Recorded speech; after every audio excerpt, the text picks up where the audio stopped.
Like other people with business savvy, Billy Bean confronted the reality of his situation. To confront reality is to recognize the world as it is, not as you wish it to be, and have the courage to do what must be done, not what you'd like to do. It never has been easy to face reality.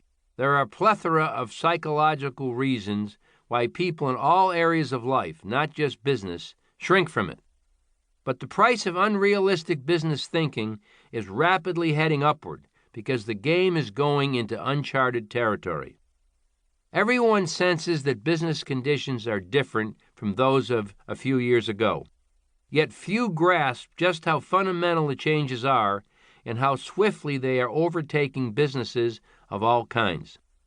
The business environment has changed by an order of magnitude. It appeared as we went to press that the long, gloomy hangover from the burst 90s bubble was drawing to an end. More and more businesses are looking for ways to grow, innovate, and generally become bolder.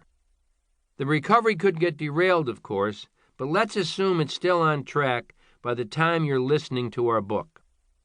The fact remains that any good times from now on won't look like the good times of years past. Globalization is now a force that touches all businesses, even those that once seemed too specific, local, or small to worry about it. One reason is the Internet, which speeds decision-making and the flow of ideas radically, linking all areas of the world into a real-time network.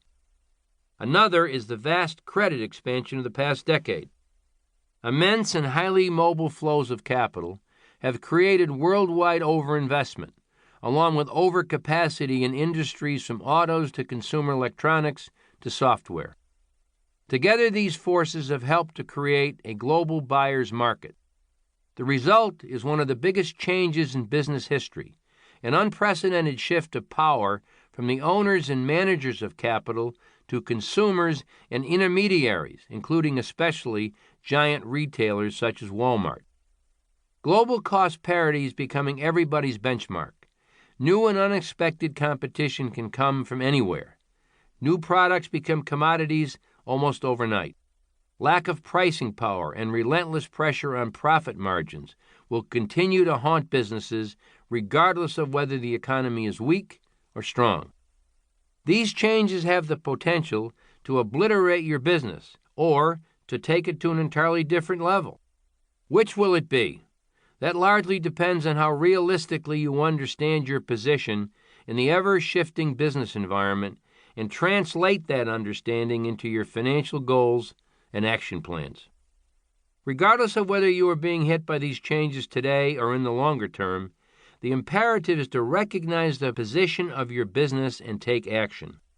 Acting in anticipation of what is on the horizon can bring enormous rewards. On the other hand, waiting too long to initiate action eliminates many of your options.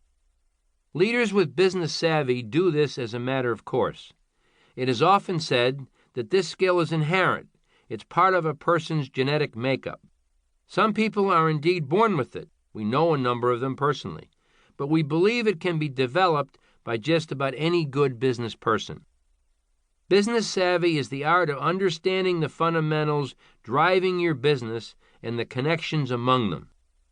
This is precisely what our business model process enables you to do.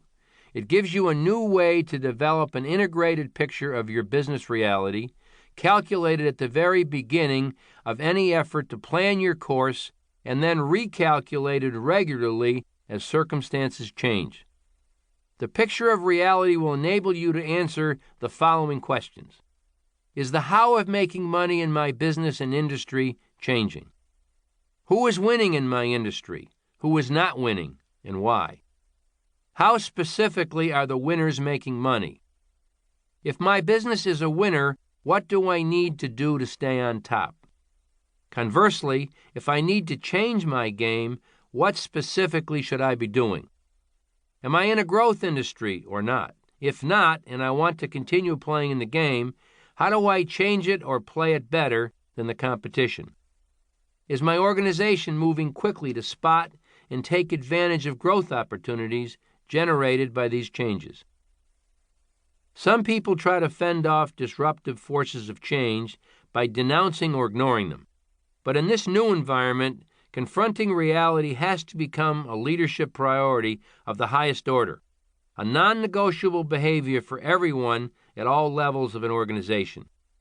Plenty of savvy business people around the world are willing to try something different, and that's what they're doing. As a result, we predict most businesses will be required to change more and more often in the coming decade than they have in their previous histories.